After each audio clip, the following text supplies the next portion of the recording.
Hello, hello, hello. My name is Javon Henry. I'm a full-time voice actor, and today we're going to be talking about how to go full-time as a voice actor. Welcome back to the podcast.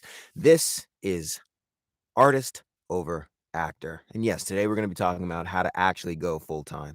So we'll take a couple minutes to let people come in because this is also a live stream. If you want to join in on the live stream, ask any of your questions live, have me help out, ask anything that you might have on your mind for a full time voice actor. Every Monday at 8 a.m. Pacific Standard Time, I am live to host a session and to host a live stream. So if you have any questions, I'm here Mondays to help you out. But once again, today we're going to be going over how to actually effectively become a full-time voice actor.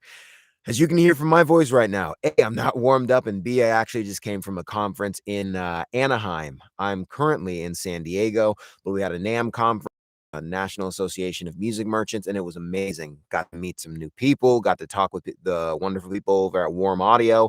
I use Warm Audio equipment all the time in the studio, and they are an amazing group of people, so it was absolutely an amazing time. So, happy Monday. Welcome back. Thank you for coming back, and let's go ahead and get started. All right, so getting into the voiceover field. I have a breakdown of this in my Send Owl. The links are in the description. You can follow along. This is basically just going to be a in-person breakdown of everything. Could you do a video? Hello, good morning, 2 cents. Could you do a video recommending what microphones are good for beginners? I absolutely can. So I will go ahead and do a video based on that. That's a great idea. But also, if you look in the description, in my Send Owl, I have a gear recommendation list, and it breaks down from cheapest to most expensive of everything. So computers, your interface, your microphones, it breaks it down based on what you can get as an intro level and then what you can get as a studio standard. But I will also do a video on that because that's a really good idea, like comparing what the differences are. All right, so getting into voiceover, we're basically going to go from the beginning to the end and take notes because at the end of this, you will be able to follow this one path. This is my path. I'm not going to say that everybody got into voiceover this way. This was just the strategic path that I did that made voiceover really accessible, really easy for me. And it took me from being a voice actor with zero experience, like I didn't take classes before doing any of this, did not take any classes, and now I'm a full-time voiceover artist. So, simple but not easy. Number 1, let's go over the minimum equipment, knowledge, and emotional IQ that you need. That's the very beginning of this thing here. Minimum equipment: microphone, audio interface, a DAW, and a computer. So essentially, all that you need in order to get started equipment-wise is what I just listed. You need a microphone in order to capture and record the audio. You need the computer in order to actually edit it. And a DAW stands for Digital Audio Workstation. Your digital audio workstation is what you actually use to edit. So it's like Pro Tools or Audacity or Fruity Loops. It's anything that you use to edit the audio. And these don't have to be expensive at all. These can be intro level, they can be budget friendly, they don't have to be expensive. This is not something that you need to drop a lot of money in order to do at a professional level. Minimum knowledge, acting skills, marketing skills, and audio engineering. You need to be an actor first and an impressionist second, or have a cool voice second. It doesn't really matter if you have a cool voice when it comes to voiceover. Like, that's a marketable aspect that can put you in a different field, obviously. I mean, you stand apart from the rest of everybody else, but you don't need to be able to do a lot of impressions in order to be a voiceover artist. All you need is the ability to act, to bring a script to life. That's number 1. So that's acting skills. Marketing. You need to be able to market yourself. You need to be able to go out on a limb and talk to people and be able to differentiate yourself from just the other person who can also voice act in a room. I mean, the client knows that everybody submitting to the bid can voice act, but can you differentiate yourself from the other people? And audio engineering. I mean, There used to be a time when, as a voice actor, we can just walk into a booth and there would be a dedicated engineer to make sure that the microphone placement was great, to make sure that the levels were great. And speaking of levels, no, the levels are good. To make sure that the levels were great and to make sure everything was all set, but not anymore. Nowadays, when we have a client, it's our job not only to voice act the actual project, but also to engineer it. So do the editing, make sure that the noise level is good enough so that there's not a lot of hiss or buzz or room tone. And that's our job. So just understanding how to do the basics of audio editing. You don't have to be a master engineer, but having the basics of audio editing, that's important. Minimum emotional IQ, patience, perseverance, thick skin, communication. Extremely important. Number 1, patience is gonna take a little while, and that is A-okay. You don't want to rush this. When you build up the building blocks in order to become a voice actor, you know that you have a stable platform for your career to actually sit on. You don't want to rush voice acting. So it's gonna take a little while. Perseverance, you're gonna have to keep pushing through. Sometimes it's gonna get difficult and you're gonna think that it is you. Like, am I doing something wrong? Do I need to change something? And yes, there are times when we can change and when we can pivot, but just understand that it's just going to take continual pushing. It's just going to take more auditioning. It's just going to take more improving. It's not something like it's a regular job and you just get it and congratulations, you got it. And you're staying in it. It's not like that. It takes some pushing forward and some perseverance. Last 2, thick skin and communication. You're gonna hear a lot of no's. There are a lot of no's in this industry. I said this before and I'll say it again. They're not saying no to you personally. They're saying no to the service that you're offering. So my analogy was like, let's say you see Girl Scout cookies outside, Girl Scouts selling Girl Scout cookies outside of your local store, right?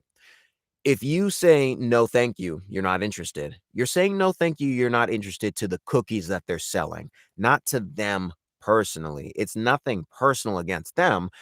They're just not selling something that you're currently interested in. Either you don't have it's not the right time, you don't like Girl Scout cookies, you'd prefer a different flavor that they're not offering. You're not saying no to them. You're saying no to the service. So just understand that you're going to hear a lot of no's, but it's not personal. It's to the service that you're offering. And communication, just know how to communicate. If you're going to be late, try your best not to be, but just communicate. If you're sick and you can't do a project on time, just communicate that with their client. More often than not, they'd much rather have a finished, professional sounding good project than something that sounds like crap. And then you have to go back and revise and revise and revise. So just be honest and open with your communication. Now, let's move on. The first step, sample generation. You are a freelancer. You need to prove to your clients that you can do the job that they want you to do. In this case, it's voice acting. Now, how do you do that? How do you have a portfolio, right? Let's say you needed a website done and you sent out a bid saying, "Hey, I need somebody to do a website for me, to make a website for me." And I came to you and I was like, "Hey, I can make you a killer website." What would you ask me for? You'd ask me to show you samples, or you'd ask me to show you reviews, like social proof that I've done it if I didn't have any samples. Like, how do I know that you can actually do this, right? You wouldn't just believe the fact that I said that I could do this. So that's why you generate samples. And these samples can be really easy. How do you know what people are looking for in these samples? Listen. It's all around you.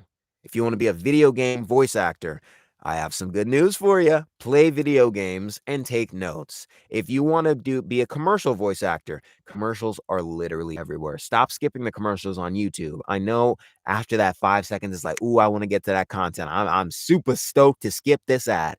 But that's what you want to do. You need to listen to the ad so that you can hear what's the style that they're doing. How are they writing the copy? Is it more witty? Is it more laid back? Is it more um, um, communicative, or is it more professional? Like, how are they actually doing the ad so that you know, okay, this is how they're saying this. This is how they're phrasing this. I know how I can do this so that I can sway the most clients because that's actually what they're doing. Next, you need to find or make scripts, categorize them based on genre. This can be like promo, commercial, animation, or video game.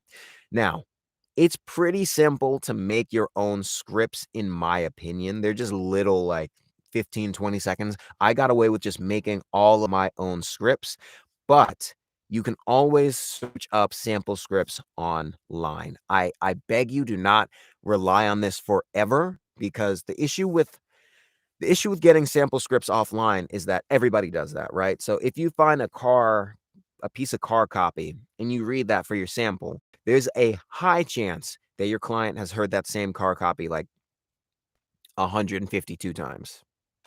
It's just what it is. So it's better to write your own copy, even if it's a riff on something that you've already read.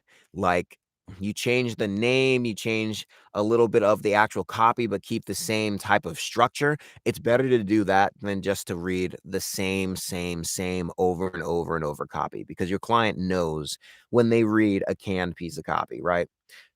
Take your equipment, go into your recording area, and record. So what you need to be doing is, after you get these scripts, after you write these scripts, record them, lay them down, record them. That way you can hear yourself, hear if you need to change anything, and that way you can actually start making these samples to build a portfolio. Take these samples and be brutally honest with yourself. I mean, cut them down. If they don't sound good, do not use them. And if you don't have the ear to see if they sound good, get with a mentor. Get with a colleague in the voiceover field, get with an instructor and or a group. There are feedback groups everywhere, and ask them for feedback. Go on to Reddit, go on to Facebook communities. Heck, send them to me. My information is info@jtheva.com. If you have voiceover samples that you want me to take a listen to, I will. Now, this is probably opening up the floodgates, so if I get 1,000 submissions, trust me, it's going to take some time to go through them all, but make sure to listen to them back with a critical ear to see what it actually sounds like, if it actually stands up to the test of time. So, after you prepare your samples to submit, don't just submit them. Make sure you listen to them. Make sure you A/B test a regular commercial. So, like, if you want to be a commercial actor and you do samples, I want you to listen to your sample and then listen to an actual commercial. Do they sound similar? What's the difference? Is one faster paced? Is one a little bit more lean back? What are clients actively listening for? When you make your samples, that's what you want to be listening to. All right, it's time to upload. It's time to share. Upload the samples to your marketplaces. I feel like I didn't purposefully do this, but I also have in my Send Owl link a list of all the voice acting marketplaces and their pros, their cons, their weaknesses, and how to exploit them. Not exploit, that's not a great word, but how to use them for your best benefit. That's right down in the description below. But make your own choices. I'm going to get on a soapbox for a little bit here, right? There's some people who hate Fiverr. They think it's destroying the industry, right? And I can understand why they think that. I'm not saying that people are crazy, right? There's some people that hate Fiverr and they're like, if you go on Fiverr, you're going to be blacklisted. That's not true. There's some people who hate voices. There's some people who hate Bunny Studio. There's some people who hate, like, it's up to you at the end of the day, right? All of these platforms have pros and they have cons. But the thing about all of them is that you can set your own rate. That's number one. And number two, you can make a full-time living as a voice actor from all of these websites. I'm on every single voice acting website that you could possibly think of, and I'm not blacklisted in the industry. I've worked on AAA video games. I've worked with indie studios. I've done AAA animation. You don't call it AAA, but I've done professional animation, and I work on all of these websites. Like, and I will proudly say it. If somebody's like, you'll get blacklisted, okay, maybe for your list, but I'm going to keep on pushing. It gets you a full-time income. So there is a slight stigma in the voiceover community for some of these online marketplaces. I'm going to tell you like it is. A lot of people, if they hear that you're on Fiverr, they're like, ew, why would you do that? You only making $5 per. but that's not true. You can make $3,000. I've made $2,000 per gig on Fiverr before. Like, it's up to you to set your own rates and your own standard for these online platforms. So don't let somebody bully you away from making a full-time income as a voice actor, but understand that there is a stigma with some of these online platforms. Once again, in the description, you're going to see a list of all of the marketplaces that I've used and how to best utilize them. Now, here's a little bit of a tidbit though, before you even download and read that. Make sure you fill out all of the information for every single one of these marketplaces, right? I know that sometimes it can feel like a drag. Like when they ask you, like, give me a little bit about your personality, it can feel a little bit bland. Like you're like, okay, I don't feel like writing my life story or my life's journey here. But all of these online marketplaces have one thing in common, right? They are not AI based. AI is such a buzzword right now. They're algorithmically based, right? So they basically take into account, hey, there's a new voice actor on the website. There's a new kid on the block. There's a new fish in the pond. Who is he? Right? I need to be able to categorize him so that clients can find him. If you don't fill out your entire profile, I mean FAQs, you need to fill out your about me section. You need to upload all the samples that they ask for, upload your equipment list. If they ask for any photos, upload your photos, because what the website is doing is it's saying, oh, this person is actually taking the time to fill out everything. So I'm going to categorize them up as higher. And they're also saying, oh, this person has tags associated with their account.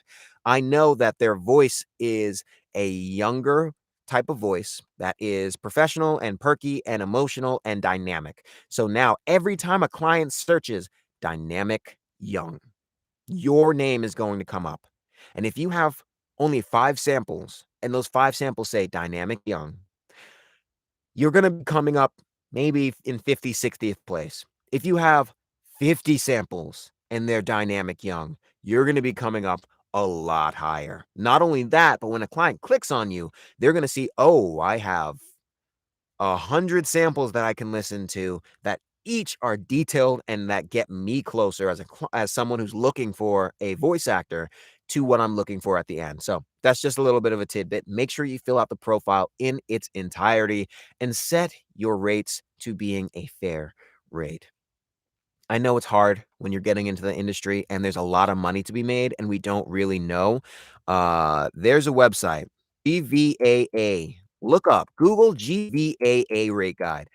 The GVAA is the Global Voice Acting Academy, and they have a rate guide, and it will tell you specifically in a lot of detail the best rates to set depending on the project. So if it's a commercial project, if you're doing broadcast, if it's a radio, if it's an animation gig, like here's the thing, right? For animation projects, you should be getting paid as a voice actor $250 an hour with a 2-hour minimum. So that's $500 per session, essentially. I'm not saying you should aspire to that. I'm not saying that's out of the realm of possibility. I'm saying that is the standard rate. That is what the industry rate is. And yes, you can play a little bit around there. You can do like, okay, $200 per hour with a 1-hour minimum, right? But don't stray too far. Like, you shouldn't be selling your artistry and your services for like, I'll do this gig for $50, right? If it's like a super indie project and you're super passionate about it and you can leverage it in order to keep that as a sample and you get a video sample and an IMBD credit and you become lifelong friends, then of course it's your business. Do what works best for your business. Don't think that $50 is a good rate. It's not, right? A lot of things in the voice acting community are lowball just because people don't understand what they should be getting paid. So go over to the GVAA rate guide and see what you should be getting paid. You're going to be surprised. Like this, it is easy to become full-time in this gig if you charge the actual rates and find the clients who are willing to pay. And there are plenty of them who are still willing to pay. All right, patience is key. Let's go ahead and breeze through this. I have some tips for you on this one before we get to the end where I'm going to be sharing those golden nuggets on how to actually get an agent and how to move forward and stuff like that. Okay. Patience is key. As you upload these samples to your online websites, you're going to have to wait for work, email support, and ask for advice on best practices. These websites want you to succeed, right? The more successful people that they have on all of these websites, whether that be Fiverr, Voice Bunny, Voices 123, Baldango, I think it's called, Voquint, the more successful people they have on these platforms, the more that they can bring clients in and say, hey, we got a famous voice actor on this website. We got someone killer. They can do what you want them.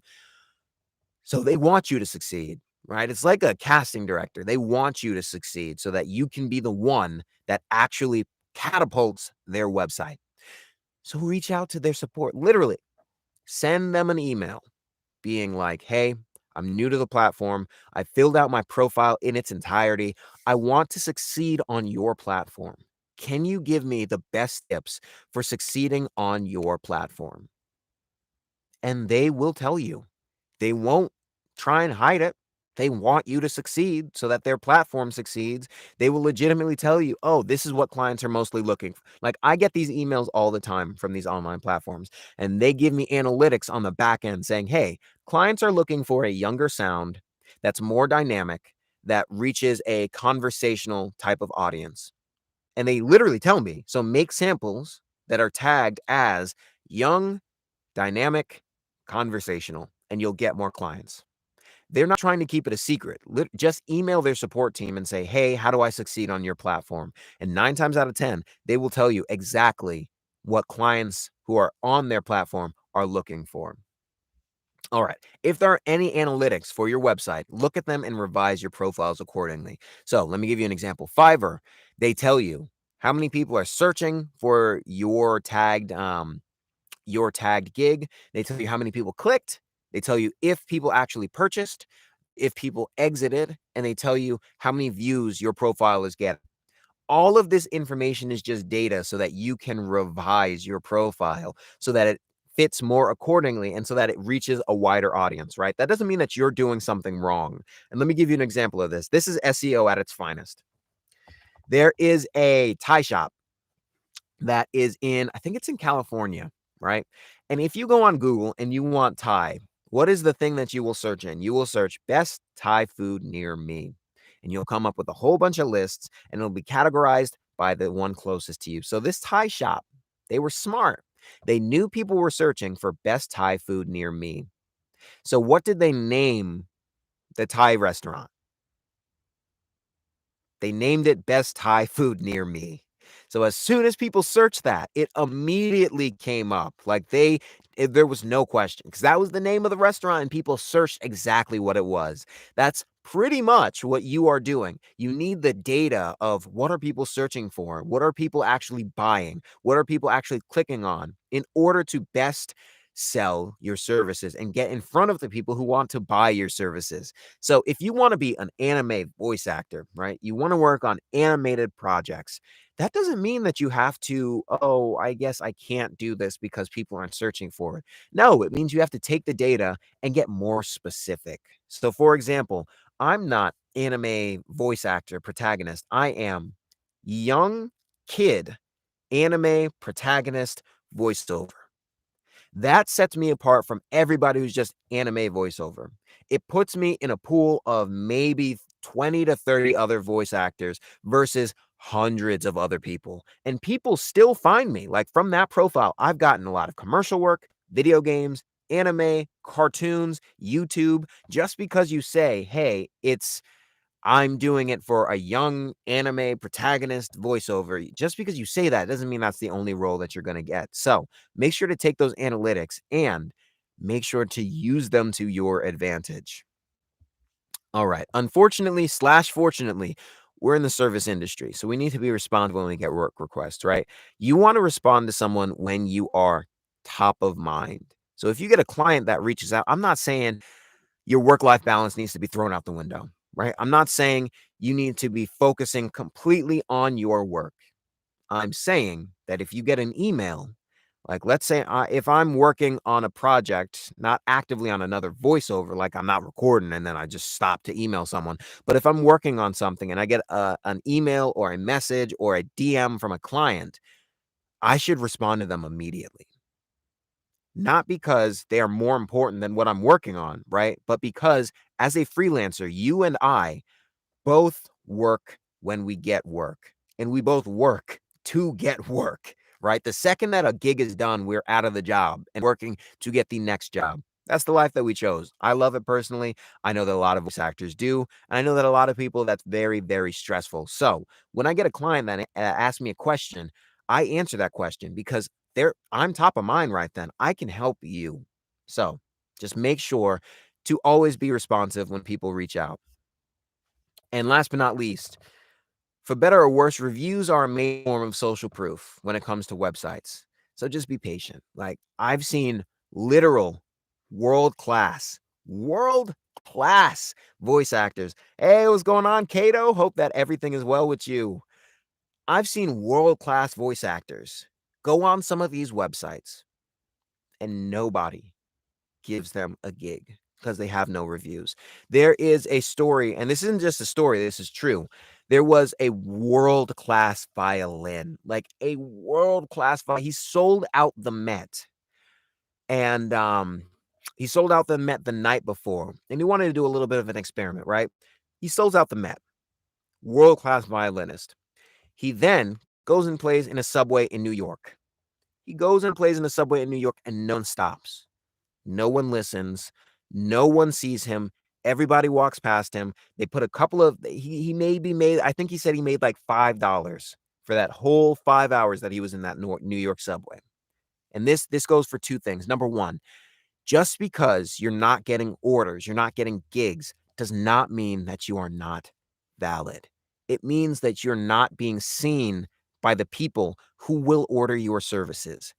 That does not mean anything against you as an actor or actress. I know it's so easy to be getting discouraged, but you are just that violinist who is playing in a subway versus playing on the stage at the Met. You are completely valid. Do not think that just because you're not getting seen and you're not getting orders that you are bad in any way. Also, I remember and love that story. It is finally got the studio treated. Oh, congratulations. That's what I'm talking about.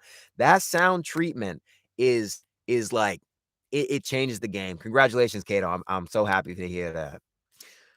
Urba Mateo, these lives are so dope, super helpful. Great. I'm glad that they help. I'm glad. That's why I wanted to finally start doing them. I wanted to start, I love Reddit. I love the Reddit boards. I love voice acting communities. But a lot of the time when you go on YouTube and you search how to become a voice actor, it's just like a large overview that is it, it's aspirational, but it's not very instructional. And it doesn't really come from somebody who's like, hey, I kind of just fell into this. I love it. And like I charted out my steps. The thing about me is I'm very strategic when it comes to stuff like this. So like I have notes from all of my analytics stuff. I have all of this stuff. And now that I'm full time, I just wanted to give back to the community. So I'm glad that this is really helpful. Yeah, so those reviews, major social proof.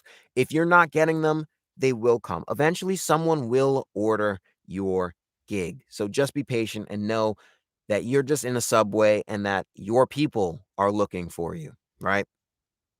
You got your first project. Congratulations. I'm so proud. I'm so happy for you. Congratulations.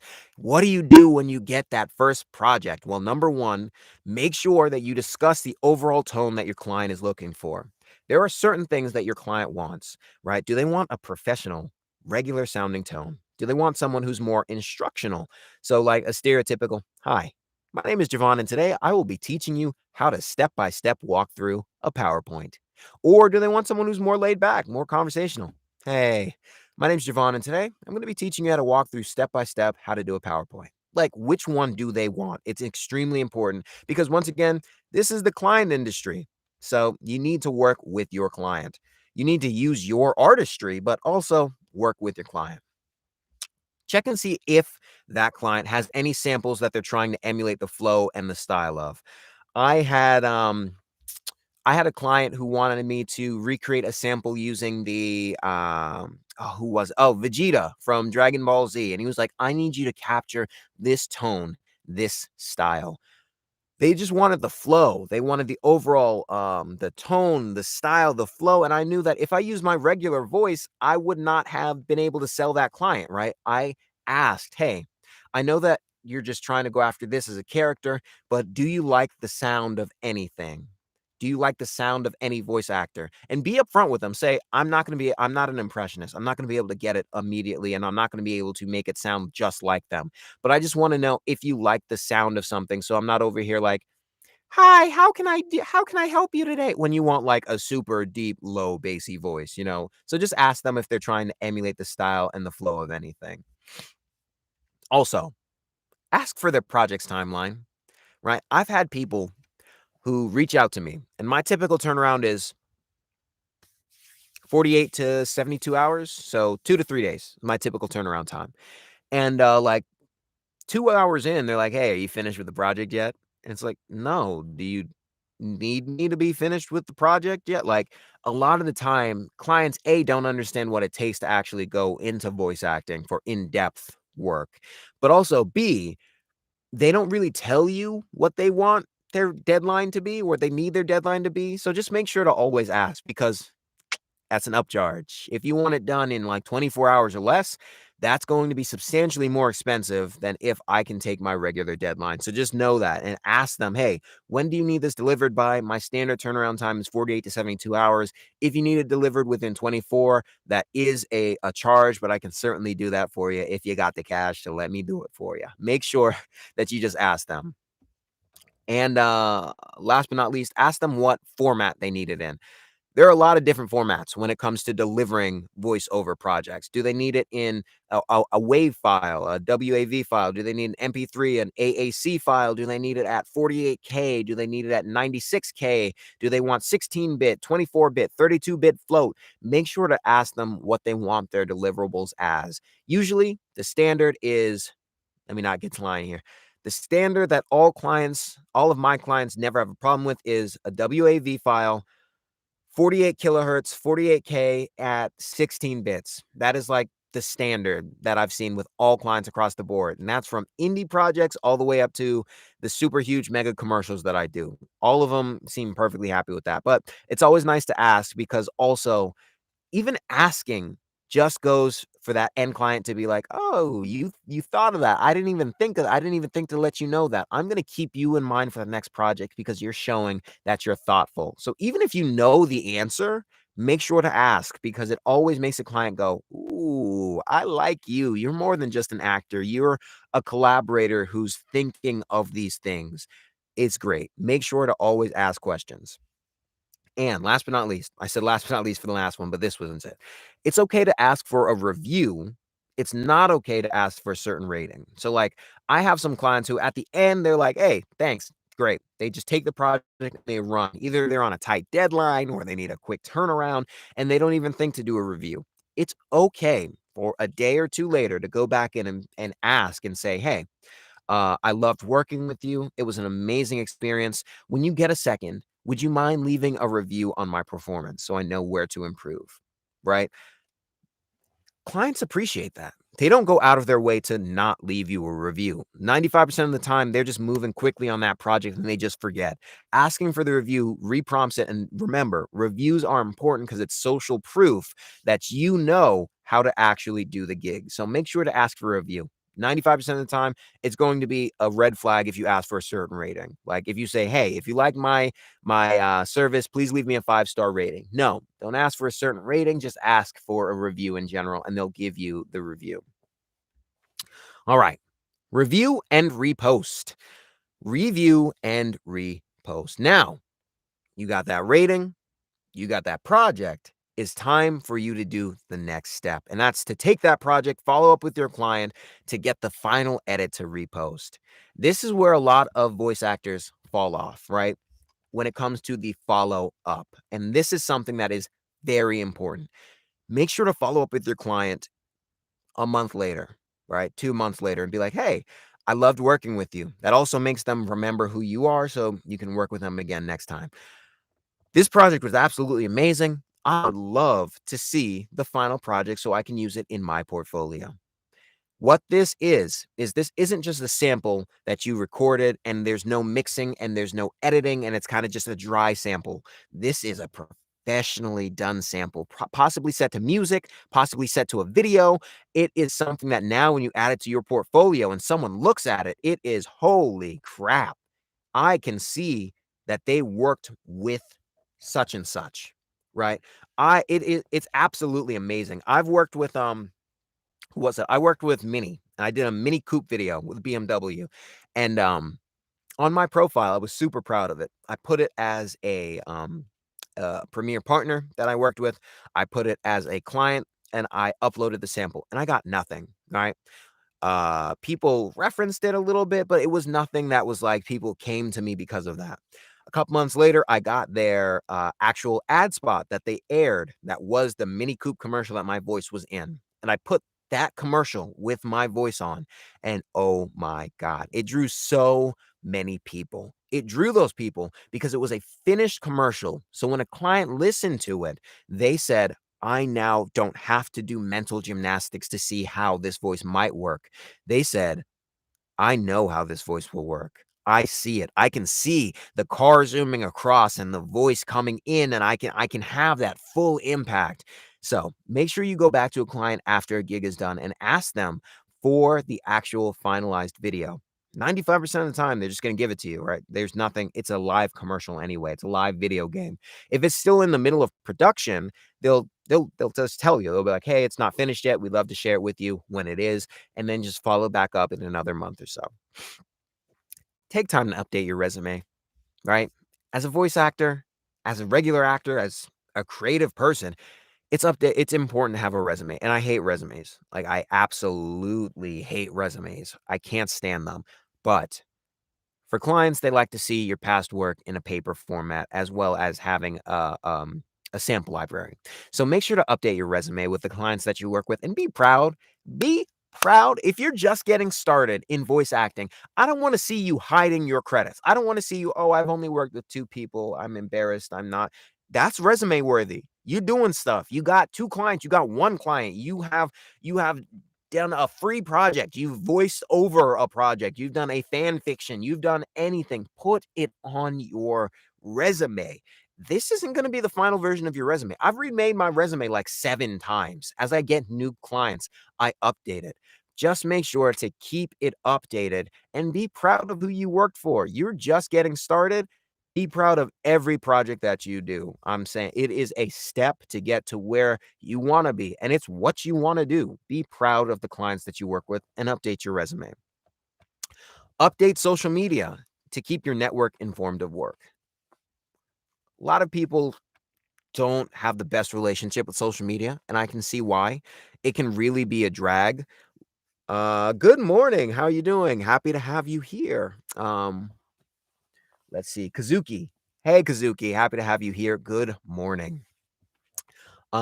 Social media can be a drag for a lot of voice actors and a lot of actors in general, a lot of creative people. They have a love-hate relationship with social media because they think the algorithm is dragging them down, or they're not getting the social reach, or their artwork isn't getting the respect that it deserves. I completely understand all of that. Like I am in the same point. At some points, I'm just like, I don't want to do Twitter today. I'm done with Instagram today. I'm just done with the social media. But it's important to stay connected to your peers. Like, I would not be talking to any of you guys if I did not put myself out there and say, I'm going to do YouTube. I wanted to do YouTube so much, but I kept thinking of the numbers and, oh, what if somebody says my hair looks stupid today? Oh, I don't. It's not about any of that. It's about you guys. It is about saying good morning to all of you guys. It's about helping all of you guys get to your goal. So make sure that you update social media with your wins. These are your community members. These are your peers. These are people who cheer you on and who you want to bring up at the same time. And I sound like an aspirational talker. I sound like the motivational YouTuber, but these are people who you want to bring up. We all are in this together, literally. Kato, Kazuki, Urba Mateo, we're all in this together. We're all bringing each other up. So social media is important so that we can get out of this closet. Like I spend hours a day in here just talking to a microphone versus talking to you guys, and it's absolutely amazing. So, update social media to keep your network informed of your work and submit for rosters. It's not just about online. And this is the cool thing. This is a little tip for you guys. It's not just about working online. There are three things, right? There are online posting and voice money and everything like that. There is an agent getting an agent so that they send you gigs. Those are the two sides of the spectrum. But in the middle, I don't know why I put up this one. It's not in the middle. There are rosters. A roster is, let's say, a company hires for voice actors a lot, and they don't want to go through an agency because you have to pay an agent and you have to do a whole bunch of things. You have to jump through hoops. They have something called an internal roster, and this is an internal list of voice actors that they will work with. They won't just put out a casting call. They won't go to an agent. They'll work with their own internal roster. And how you get on those rosters, it's pretty easy. You reach out to a company that you want to work with and you go, hey, do you have an internal roster? I would love to submit for it. And they say yes, or they say no. If they say yes, submit your information. They typically ask for information like, hey, what's your voice type? Do you have a professional home studio? Can you submit a sample? Can you submit a reel or a demo? And if you're doing like mocap or something, like I love mocap work, they ask for your height, a photo, because they need to actually physically know what you look like and what you sound like. But yeah, if you submit for an internal roster, you know that within that company, every project that they have, they send out to their roster and they're like, hey, we have a project. Do you want to try and submit for this? Internal rosters are how I get so much of my next level professional work. Like I've gotten professional work from online platforms like Fiverr and Voice Bunny and all these, but rosters, they give you the big things. Like it's just under an agency, but it's so much easier to get into some of these rosters. So take a look. If you're not looking into voice acting rosters, take a look. It's easier to get into them and they have higher level work. And usually the work is an industry standard rate. So you're usually getting that 250 per hour, that 200 per hour. There are some that are like indie projects and lower budget projects, but a lot of the time it's the high end stuff. Okay, we got two more slides today, and oh, we're right on time. Perfect. All right, let's get through this. The landslide starts from here. After you have those samples, after you have those reviews, after you're updating your resume, after you're updating all of these places, the landslide is going to start. It might take some time. I'm telling you, it took me about a year, but a year from having absolutely nothing to going full time. That's pretty quick. After you do all of this stuff, the landslide will start. As you get reviews, you'll start to get more work. As people go to your website, they see all the samples, they see it's filled out completely, they see the reviews, they're going to now trust you to be like, oh, I just want you to submit, right? I just want you to audition. I see that you can do the job. I see that you've worked with these people. I see that you have samples that are actually completed. Oh, I don't need to ask 500,000 questions, right? Go ahead. As you update social media, you'll meet new clients. As you update social media, I can't tell you the amount of people who are like, hey, I saw you on Urban Mateo, just found out about rosters, excited to dive in, but intimidated to reach out being a newer VO artist, building the skills first. That is very, very true and very important. So one thing about rosters, like I said, they're just below agencies.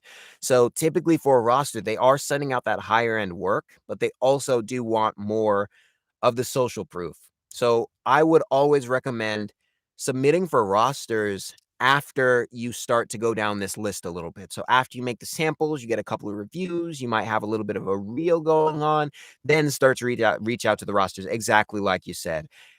Now, that does not mean you can't get on their radar, right? You can reach out to them and simply go, hey, I see that you guys have a roster.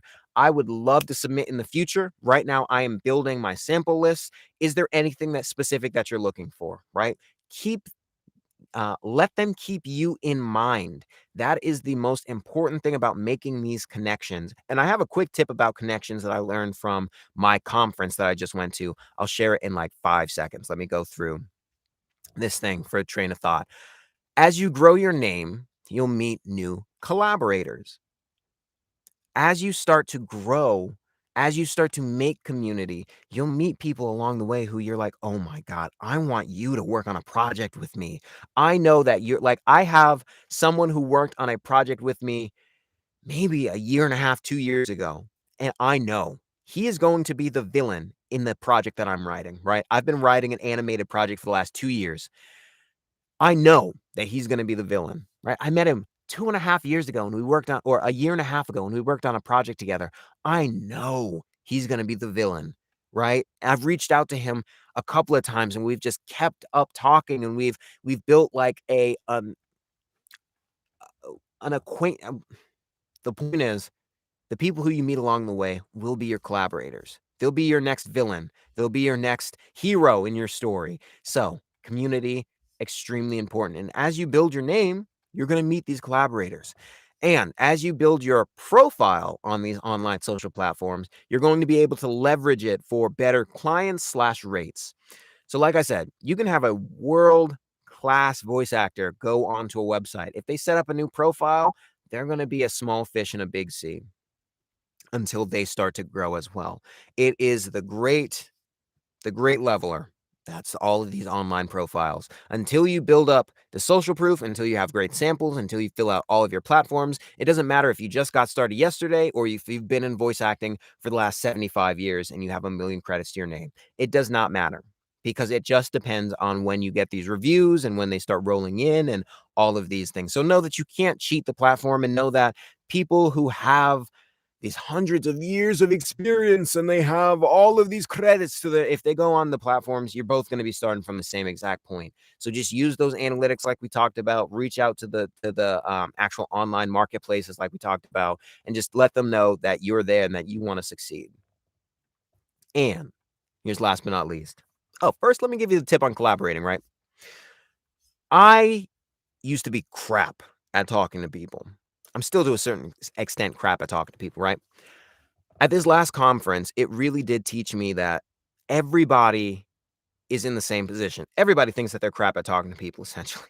Everyone's like, "Oh, I don't wanna be the first to bring up a conversation because what if I stumble? What if I can't keep the conversation going? What if there's an awkward silence? What if, they don't wanna talk to me? What if I'm just being annoying and I don't really realize it?" Like, these are all thoughts that go through my head. If they're going through your head as well sometimes, know that you're not alone, right?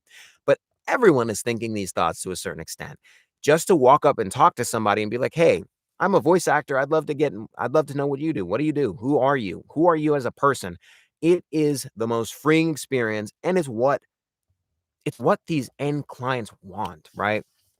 So, like, when you wanna collaborate with a company, know that or when you wanna reach out to a casting director or when you wanna reach out to an agency, know that they're there for you to talk to them, right? Like, 99.999% of the time an agency, a casting director, a roster, a person, they want someone to collaborate with them, right? They're open to it because they want to expand their list. They want to find new talent. They want to find new diamonds in the rough. They want to have the first shot at seeing the next big thing.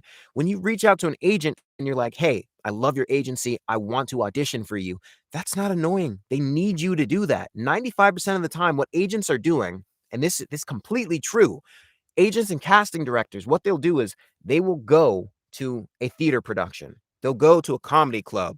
They'll go to a live viewing of a performance, and they will literally watch for the next person on stage, and they'll go up and talk to you, and they'll be like, "Hey, we saw you up there. We love you. We want you to audition to be on our roster. We want you to audition to be with us," because they're literally always looking for talent. So don't feel like, "Oh, I don't wanna reach out because I think that their list might be full." It might be full at that moment, yeah, they might not be looking right then and there, but that's how I got I cold contacted the agency that I'm auditioning for, and it's one of the biggest agencies in LA. I this was, like, after only a year of me being a voice actor. I was like, "You know what? I'm just gonna go for it." I looked up the guy who I'd be emailing. I was like, "Hey, I love your agency.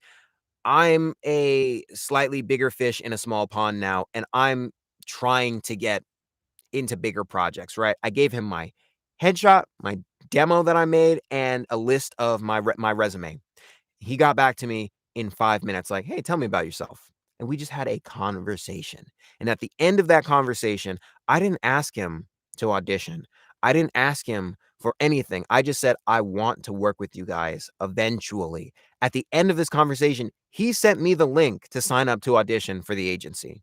He was like, "Okay, I wanna see what you're about. Let me send over the link."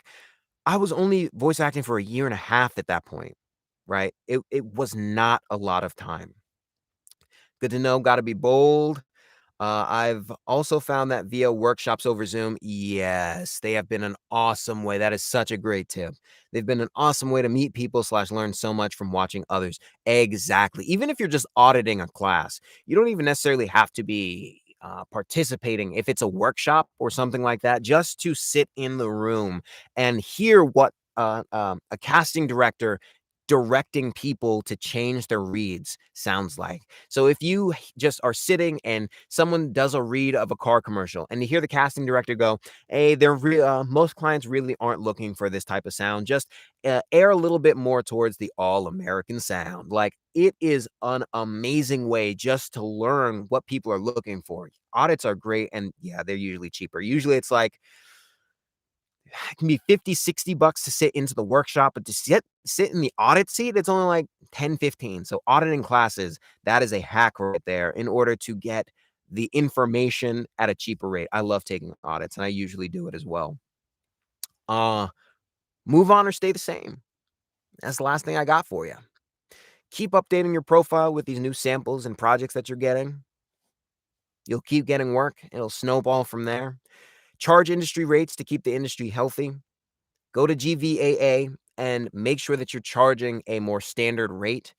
Um, I don't think that the race to the bottom mentality is necessarily really a thing. Like, a lot of people are mad or are upset with newer voice actors because they're like, "Well, you're only charging $5 and a ham sandwich. You're taking my jobs away from me."